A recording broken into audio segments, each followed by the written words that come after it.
इससे पैनल पे नहीं था। मेरा नाम नसरीन रहमान है और मेरे साथ कुद्दूस मिर्ज़ा है जो इस पैनल को मॉडरेट कर रहे थे। तो कुद्दूस ने मुझसे कहा कि मैं उनको यहाँ कंपनी करूँ क्योंकि मैं म्यूजिकोलॉजिस्ट हूँ और रज़िया का काम जो है वो म्यूज़िक का काम है।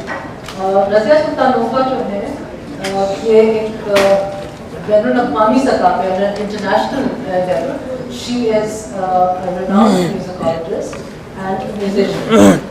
Razia is the PhD from the Moscow State Conservatory, and as politics and connections change, she's now from Uzbekistan, but she has a profound connection with the city of Lahore, a Mughal city, because she was actually born in Fargana and in Babar's birthplace in Andajan.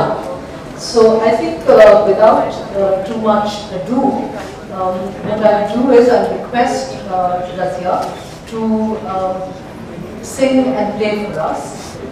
The first song that she's going to sing is a lori, a lullaby. So Razia, should I request you? And now I just wanted to say a couple of words. First of all, it's a great privilege to me to be here. Thank you so much for organizers for the invitation. It's a great honor to be here with you. And also, I'm very privileged to share with you some sounds from Fergana Valley. And I wanted to play, if you don't mind, a short tune from Fergana Maqam called Fargana Tanavari, which means the dance from Fergana Valley, for your attention. The instrument called dutar, which means two strings, and this is a very special instrument because it's made of mulberry tree and it's only two silken twisted strings, so the sound is very tender. So for your attention, Fargana Tanavari.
Razia's work is actually how women in Muslim societies and Muslim world, in different parts of the Muslim world, they actually make their voices heard, particularly through music. So whether it's rituals to do with life cycle events, and as she sang the lullaby, the next song that she will perform for us is a wedding song.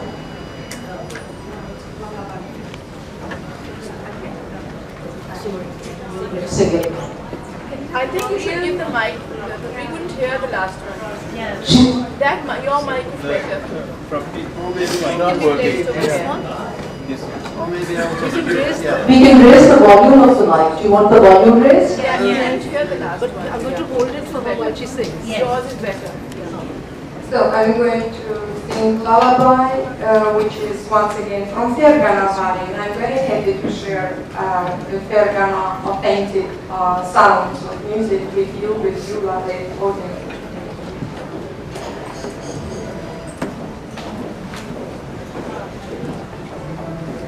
Alaydan Jûn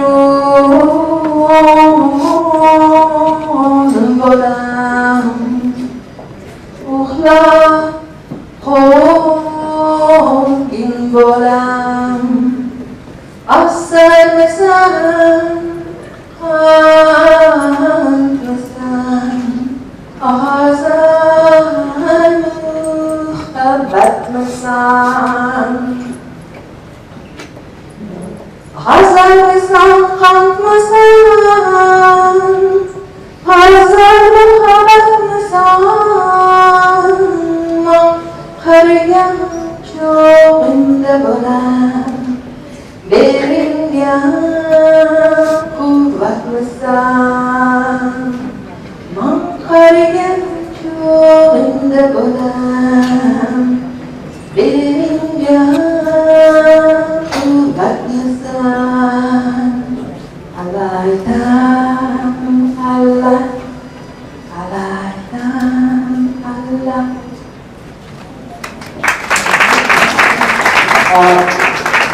Razia has asked me to read the translation, so I'll read the translation.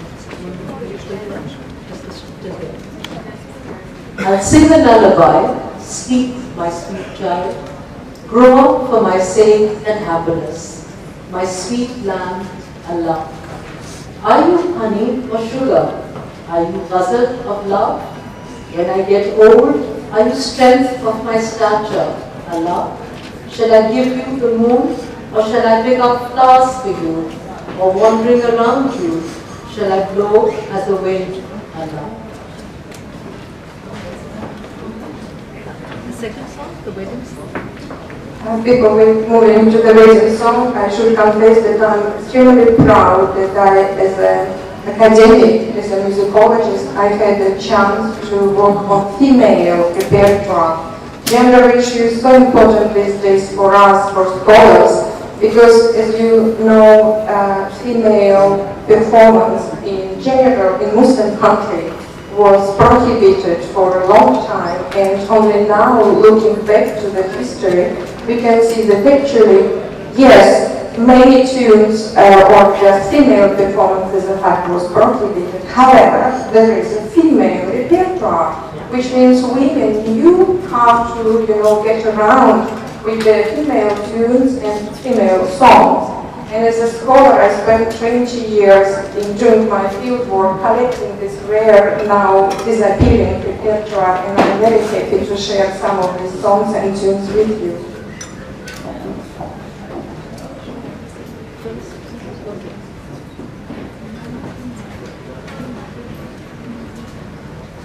Hello, riding woman, horse woman, you didn't keep your promises, you deceiver woman.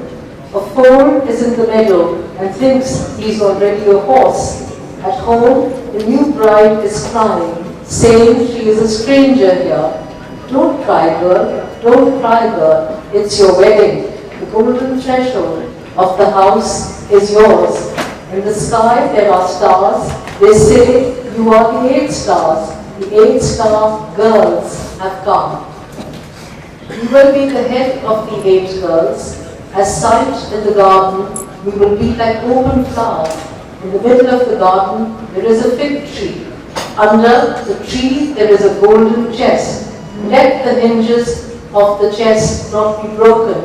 Let the bond of the bride and the groom not be broken. This will resonate with so many Punjabi and Urdu wedding songs. And sadly here too, we are losing those songs because people at weddings are now performing Bollywood songs. You just need to invite me to connect the songs. Absolutely. Don't be surprised, the song is sad because only women performed wedding songs, this genre of wedding songs, and certainly for a future of the bride, it's always so many questions are coming and it's unknown and it's uncertain, and that's why wedding songs are very sad. Uyulan jonulan ulan çiftliz, yore ulan çiftliz, vatan sida durmaya yolun çiftliz, yore yolun çiftliz. Doğda uçak şnadıyor o boldinge, yore o boldinge, unda gelin yıklarıyor, yo boldinge, yore o boldinge. Yıklama kız, yıklama yok, duysan iki, yore duysan iki, ostona sıkıloda duysan iki, yore duysan iki. Oğlumuzun kurtası da bıktı pancır, yore bıktı pancır da bıdıyor, dilo sandi, yore dilo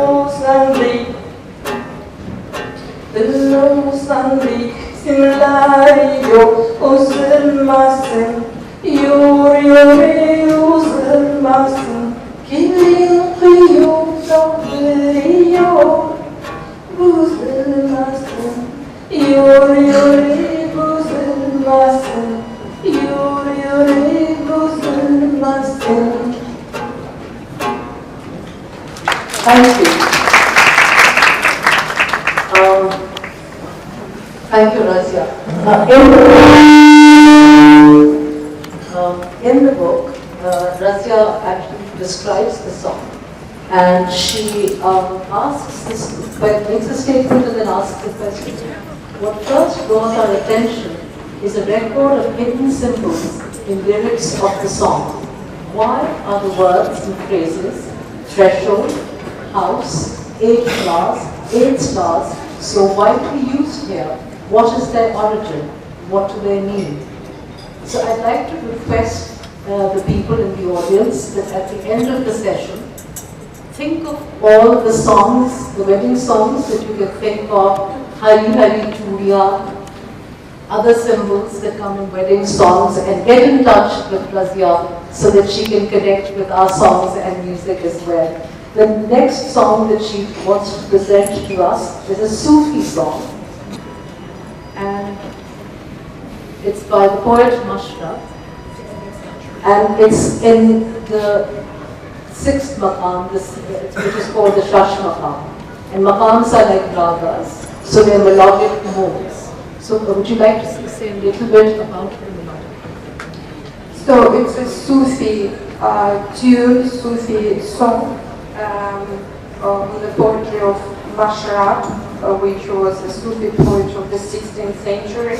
And strange enough, it's not the song which are educated people, let's say, of the large cities of Uzbekistan know very well, but only in villages, remote villages, in female religious gatherings by Otenoi, which is kind of female mullah, you can hear those songs, because these ladies, they keep singing these songs which they learned from their grandmothers, and which they are teaching the young generation of girls, of daughters and granddaughters these days. So it's the oral art is the Sufi song, which is still very popular in Fergana.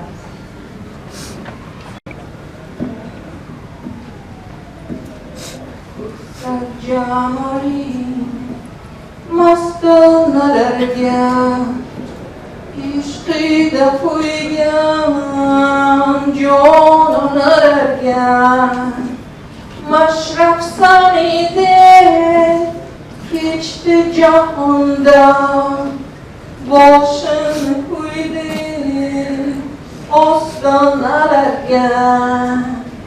Hey Allah'ı, hey Allah'ı, ey kungırtati rahmaylamaysan, kılığın nazara geçiralarga.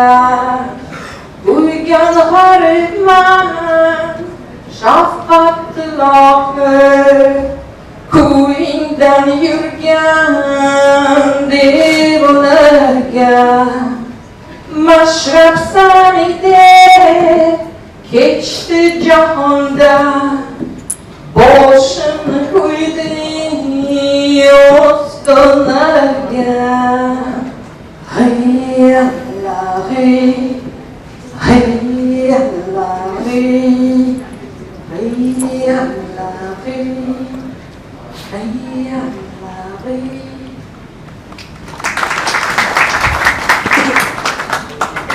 I'll read the translation now. Show your beauty to blinded with love people, to those who are burnt in your love. A prayer is mine, salvation is yours. My soul is sacrificed for beauties. Mashrab has denied the world for you, putting his head onto the thresholds. Hey ruthless, you don't care about me, give a glance to poor us. I am a burnt stranger, pardon finally those vagabonds who wander around you. Mashrab has denied the world for you, putting his head onto the thresholds. I'm sure this resonates with many people around here who've heard so much Sufi poetry in this city of theirs, and of course in Pakistan or around. Do you want to say something about your work?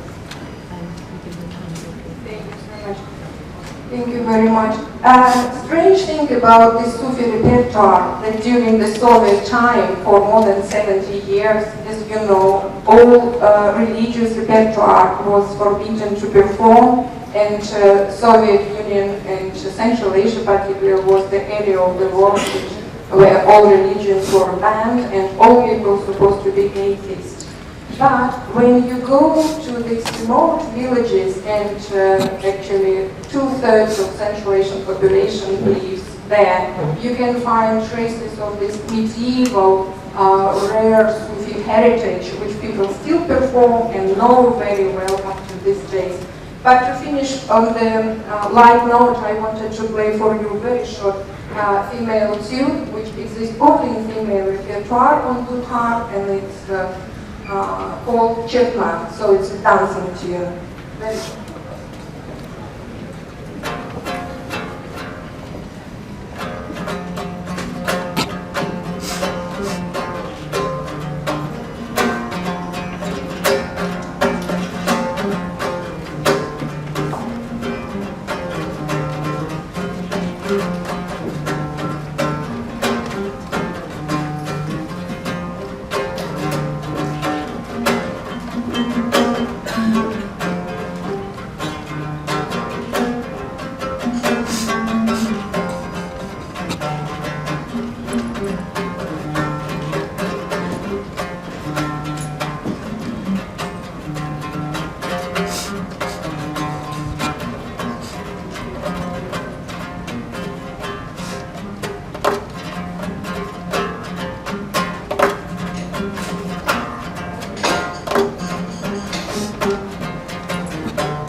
I'm surprised nobody's dancing.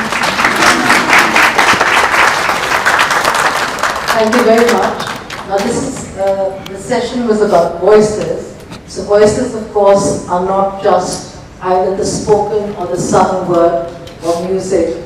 You hear voices in other spaces as well, and we're very privileged to have with us Hamid Ismailov, and they are a couple, by the way. So a different voice from Razia, but Hamid is a novelist. And the gender split was not intended, it's merely coincidental that we're two women on this side and two gentlemen on the other side. But I'm going to hand over to Qudus Mirza, who is going to speak to Hamid, and hopefully Hamid's going to read to us from his work as well. So thank you very much. Thank you, Nazim. And I should assure that there is only one couple on the stage. And I think great piece of music makes you speechless. Yet we try to talk about something which is a well-kept secret, like our nuclear assets. Central Asian writing is also a well-kept secret in Pakistan. No one knows anything about it. And which is a pity because it is so close, yet it's so far. And the reason I'm on this panel is, I think, when I think it's based on two factors, if I can consider. One is that my name, which is Mirza, and which probably traces back to Farhana and Uzbekistan.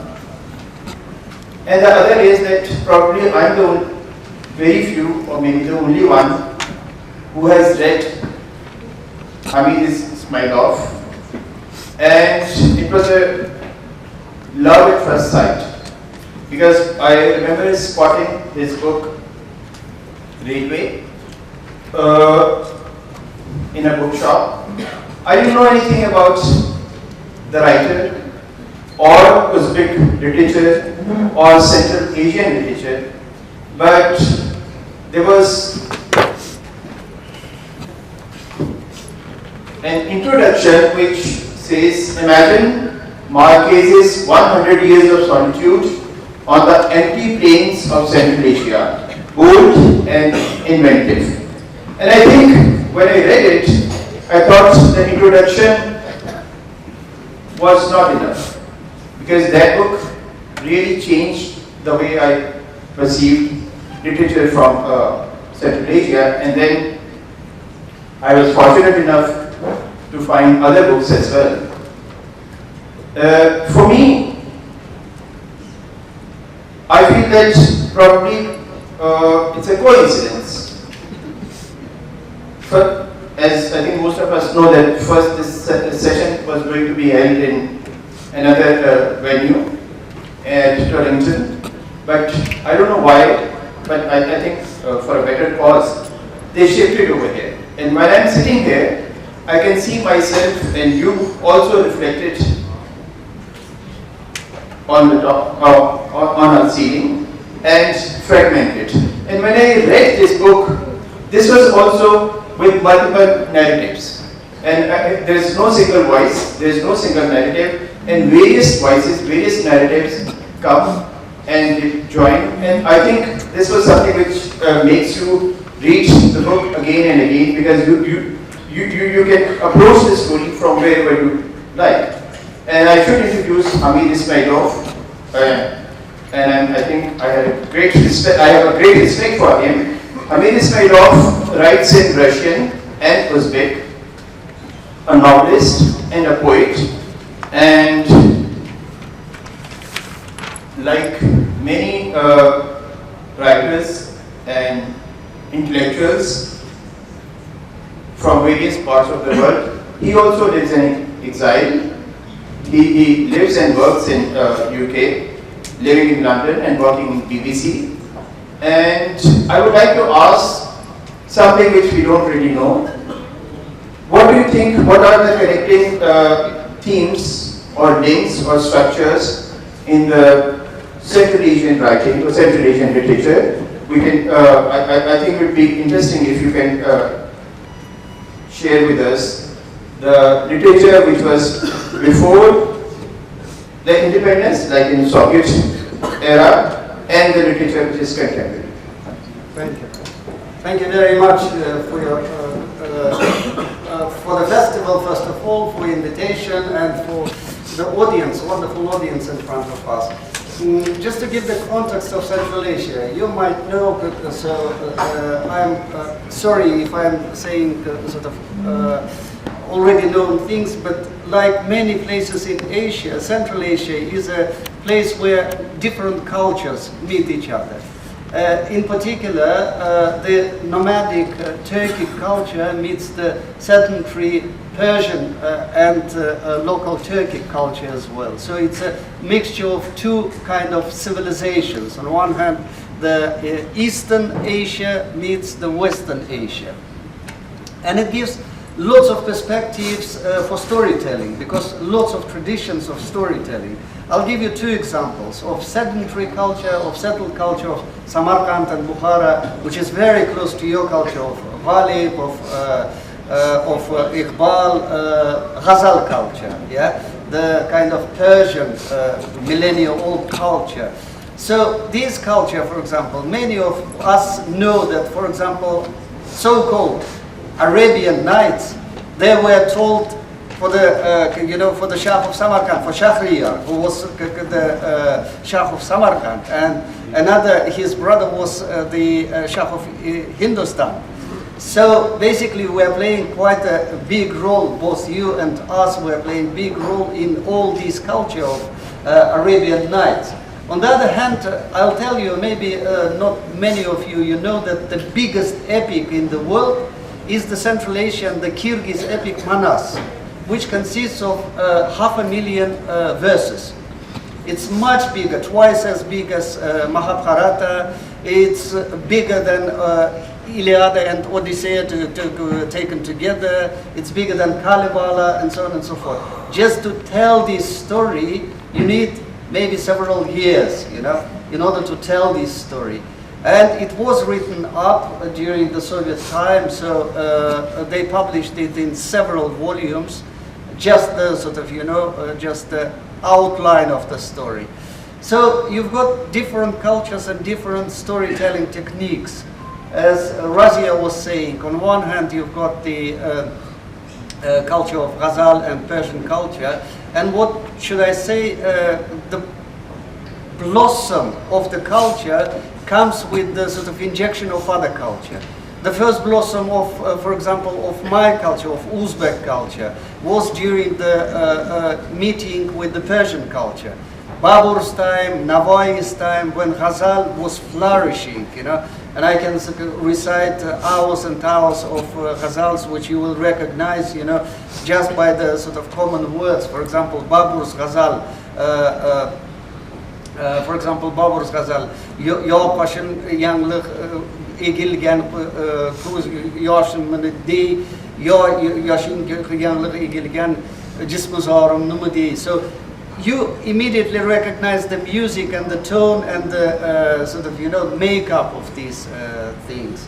So these cultures, second blossom of my particular culture was, though we sort of very critical about the colonial period of Russia, for example, but nonetheless, culturally, it was something, When Russians, they brought their culture, it created interesting sort of experiments of, between the local culture and the Russian culture. So the beginning of the 20th century was wonderful for the development of our culture, when our culture met the Russian culture.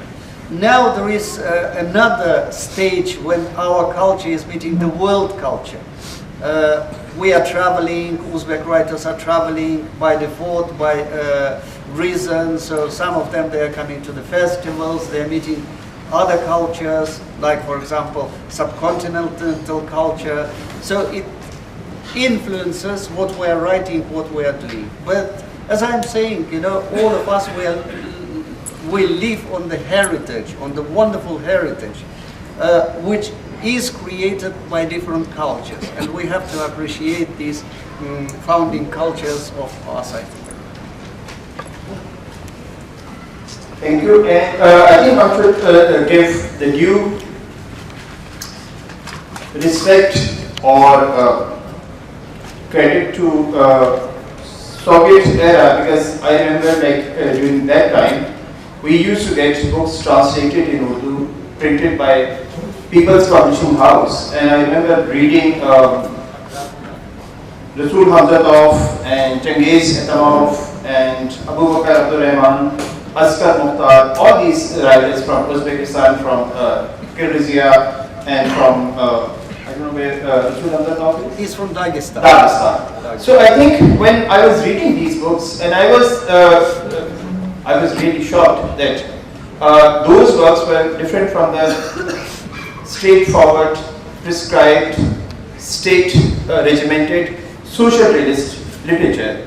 They were kind of completely different. They were more about storytelling. They were about kind of bringing folk narratives, folk tales, and completely different from what social realist literature was. And when I was reading your book, Railway, and I kind of recalled that, do you think your work is connected to that tradition, as well as the tradition, as you mentioned, 1001 Night, in which stories are interwoven, and I think another strand is what we call magic realism, in which things happen which normally we don't really perceive, but those are another kind of, those happen, and another kind of reality which is in our dreams or in our fantasy, or in our fears, or in our history. So how you can, let's say, if we talk about the influences or the links,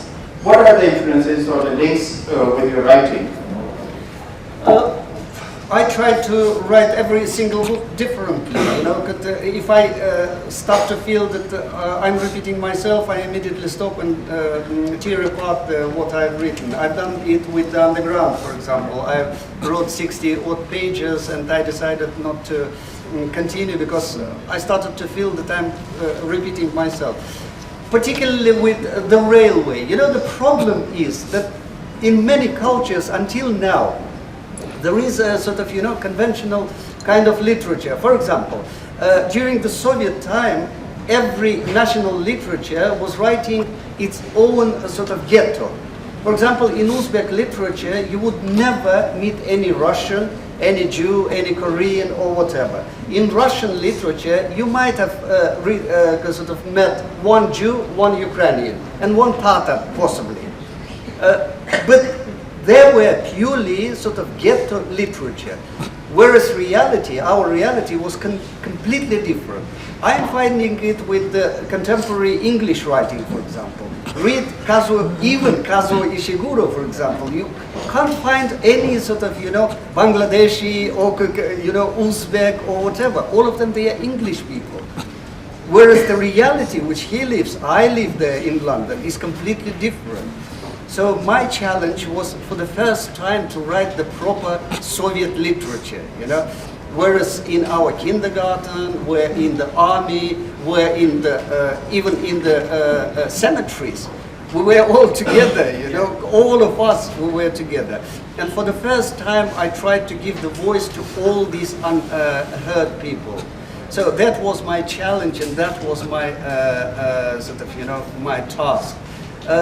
Where I'm coming from in this literature, mostly maybe from oral culture, from those people's tales, When people tell stories to each other, they hyperbolize, magic realism happens in the word rather than in the reality. So they tell, retell, and so on and so forth. It becomes a sort of more weirder and weirder story. So magic realism comes maybe from that part of the narrative. Whereas, for example, a boy there who feels this reality for the first time is absolutely a sort of, real. And probably that's why the name comes from, because railway station is like, it's a symbol of moving. And the trains are coming and trains are going and everybody is like in transit and everybody is traveling. So why the railway station or the trains are so important? Because you have a novel The Railway. Then there is another novel, Underground, and Lake. Lake. It also starts with a train. So why trains are important in literature? I think it's, I'm coming from the family of religious family, from mullahs, from the sheikhs, and so on and so forth. Maybe the way as such, is a fundamental concept in my thinking, maybe, All isms, they are about ways. Communism was about the way towards the sort of happy future, Sufism is about the way. So all the ways are, in a way, ways, yeah. Therefore, maybe that is the metaphor, because very often we are standing on the way, and the way carries us rather than we are sort of, going on this way. So that was the metaphor of communism, for example. The intentions were good, but then the process was muddled up and generally the way took over us. So maybe that is the metaphor for that one. And as you were saying, and I think I agree with when I was reading your books, because if these did not have your name, I could have not imagined that The Railway is written by the same person who wrote The Poet and Bin Laden. Because this is something, Railway is so much about fantasy and imagination and creating this narrative.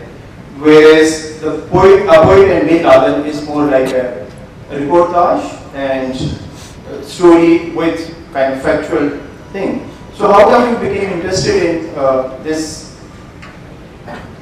thing which we are also interested in, and actually we are not interested, we are kind of doomed to be interested in it, the terrorism or the fundamentalism which we are facing. So how you became interested in it while you were living in England? I was connected to Central Asia from the very beginning. I mean, I'm working for the BBC and reporting on a daily basis about Central Asia and what happens in Central Asia. So I was following the whole rise of the militancy. I was following the birth of the Islamic movement of Uzbekistan and so on and so forth. But apart from the sort of reportage part of it, what was worrying me, apart from the sort of, the new Islamism of neophytes, yeah? What was worrying me, the sort of, the literary movement towards the journalism. Our attention span is becoming much shorter, We are becoming Twitter, Facebook type people, We are not about reading big books and living in it, Give me your message in one sentence, this kind of. So that was worrying for me, as a writer, as a narrator. And I decided to be subversive, I decided to explode the sort of, documentary literature from inside, creating a kind of documentary which is absolutely fictional. So everything is based there on the document, but funny thing is that the main character is a fictional character. But the strangest thing has happened, a copy of this book in Russian was passed on to security services in Uzbekistan. And then a person from Uzbekistan came, and because it was published under my pen name, he said, do you know this and that person? I said, yes. Did you read his last book, Poet and Bin Laden? Yes, I did. He was wrong. On the first day when Belgi, the main character, meets the head of the Islamic movement of Uzbekistan, he has been beaten up. The security services told me about that. So the person who was invented all of a sudden becomes, a reality. Security services track him down, and find him. That is the sort of ultimate goal of this book. Yeah. I think that reminds me what Gabriel Garcia Marquez said, that it doesn't really matter, it's not truth, it will become truth, because I think this truth is a bigger truth than whatever we say, whatever it is documented. I think at this point, Nasreen would like to ask a question. But actually, because it is about voices, and we've been talking about fiction, and we've got music and song, and they are a couple. So I just wanted to ask first that have you both ever done any work together where the fiction and music has sort of come together? We sing sometimes together, yeah, but very We've rare. got 2 children, I think this is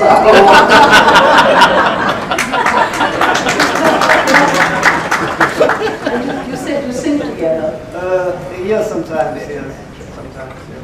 So But rather than singing, I can read a couple of poems. it'd be nice to hear something yes from you.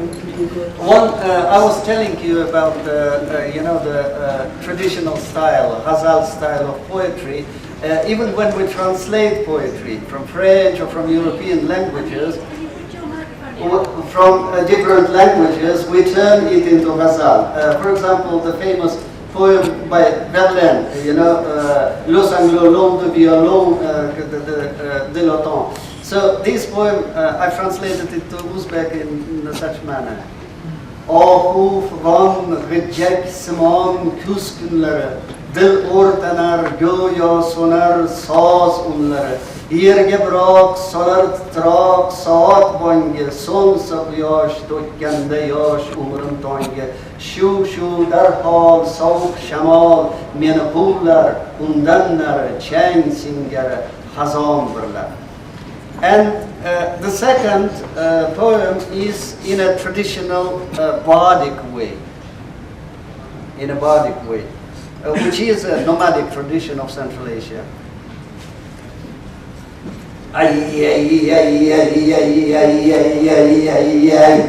Allah hordamı toshganda, yuzma-yuz o'tirganda, akirlangan yuragimda, ishqab tozalay, azobi ko'ngil bormi, qon yoqqan qormi, dunyo menga tormi, qay biridan saralay,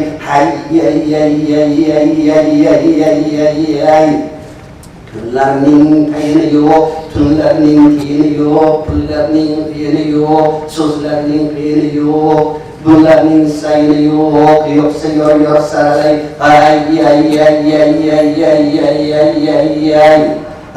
Anne söyle desem, madar uçkurvat, anne söyle desem, kuşkana kıldı koşkana, elinden söyle desem, osması geriyemiyor, osin ham böyle desem, menden battar bu hayat ne oğlum hamiyetle yormaz karakale,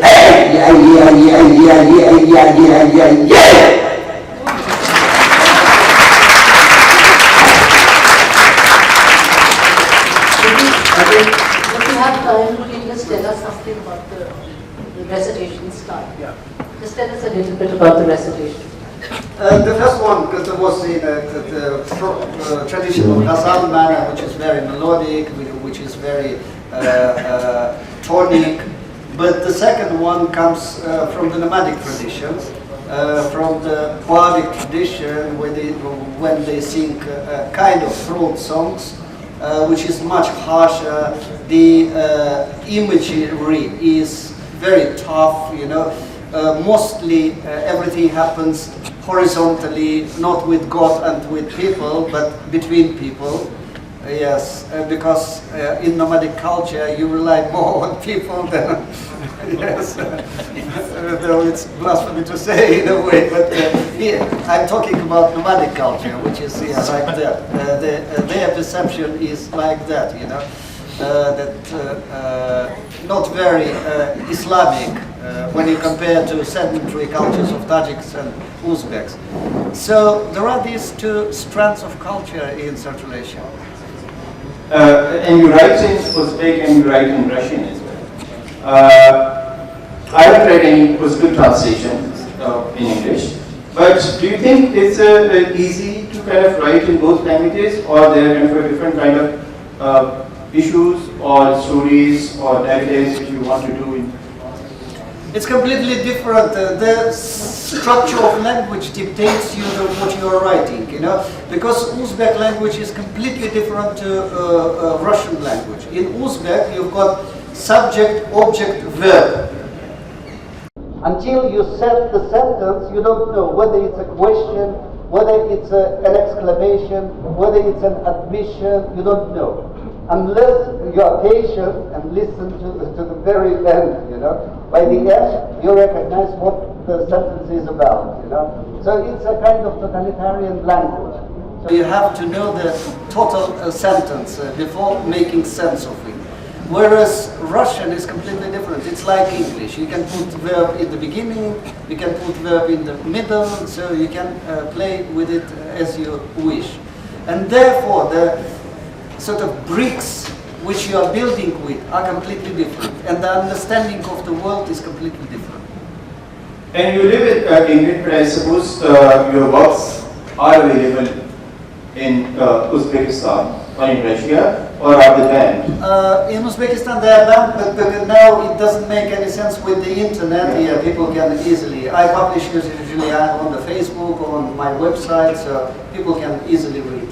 So what is the reaction of your readers? Because you're dealing with subjects which are very much about their existence, about problems of our times, about issues of our times. So what are their reactions? Are people following you, or how about your contemporaries who are writing, who are still living in Uzbekistan and writing? Is there a connection between you and them? Yes, I've got many friends that still, you know, among writers, but in a way they are quite unfortunate, you know, because sometimes I feel for them very much. Because, for example, my friend, the closest friend, one of the best Uzbek living writers, so he looks at the television, and Uzbekistan is unfortunately one of the most autocratic countries in the world now.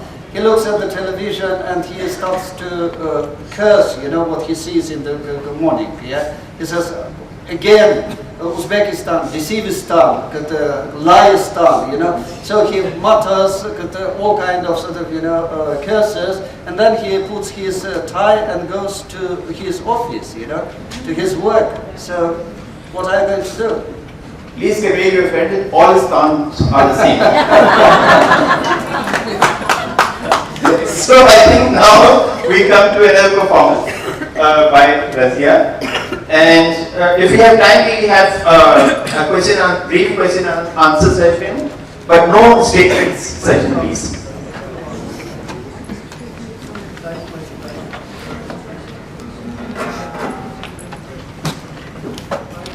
Small piece of music from Fergana Valley which called My Friend Dutar. So Dutar is the instrument for female entertainment, for female gatherings, with very tricky silver strings which are difficult to turn. So to Lahore friends, Lahore chorus and audience, small greetings from Fergana.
have a question. I think we still have a time. Zamina. Добре пожаловать в Pakistani Большое спасибо. I want to ask two questions. Why were your books banned in Uzbekistan, and are they available in Russia?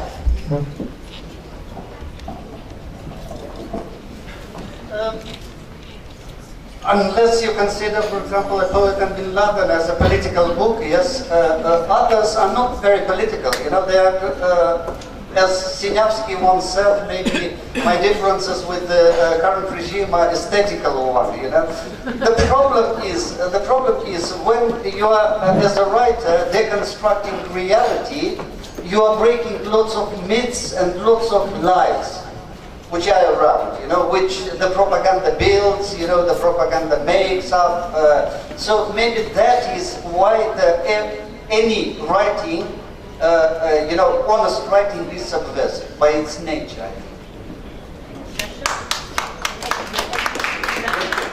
In Russia, generally they are not banned. Though A Poet and Bin Laden wasn't published there, I published it in England, because, you know, Islamic issues are very, you know, sensitive in Russia, and they're afraid of anything of Islamic nature.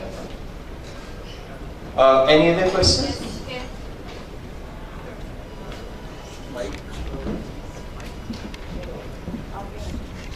Oh, you can't, can you hear me now? Yeah. Yep. Yes. My question is for Razia. You talked about the female repertoire, and I just wanted to ask you that do you think by collecting all of these songs, will more females come up to perform, and will there be a sort of a growing trend towards allowing female to perform like you do, and you were amazing, and I wanted to get to know more about the female repertoire that you talked about collecting all the songs and the verses.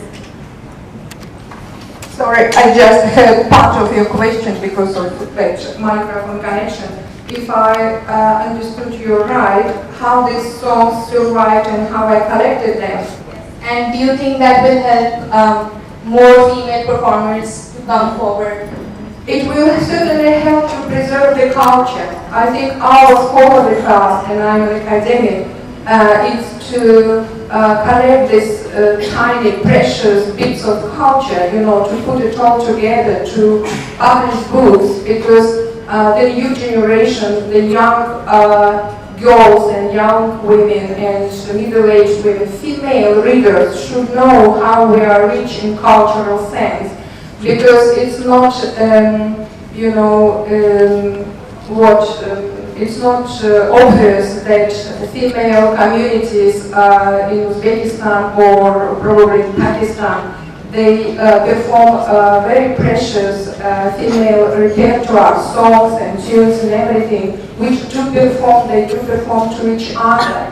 That's the most interesting, you know, phenomenon I faced in my time when I collected material for that book, because I started to work on the woman and religion subject when Soviet Union didn't collapse.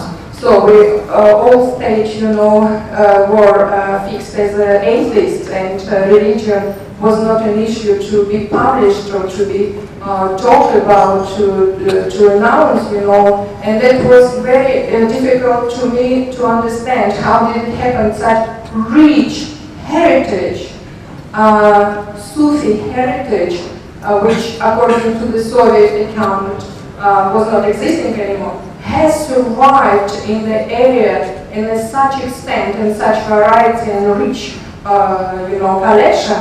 And the most interesting thing that when I first started to make recordings with those women, they called on and on in our country, bringing to Tashkent to the most famous academics in classical Uzbek poetry, saying, what would you say? How did it survive? What does it mean? And at that time, the question I asked later, and at that time I understood, men didn't know about such female activity. That was a real discovery to me. That what grandmothers perform in the decent area of Central Asia, men academics who work on Babur, Navai, and Sufi, so-called Sufi in Soviet science poetry, they had no idea there is existing such a, performing such a heritage in oral tradition. And later I tried to ask the most, the best experts on Sufism in Uzbekistan, coming already from London, when I was about to finish this book and to publish it. And once again I started to ask people around, the most famous academics, and the answer was even more surprising. They said, to be honest with you, nobody in Uzbekistan had no right to study this kind of activity, this kind of heritage and performance, but, they said, we heard there is a woman in London who knows everything about these female religious songs. And they're talking about me anyway. Thank you very much. Thank you, Hamid. Thank you, Razia and Nasreen. And these are Hamid Ismailov's books. Where are they available? With me. Thank you. Razia's book available from IB Taurus. Internet.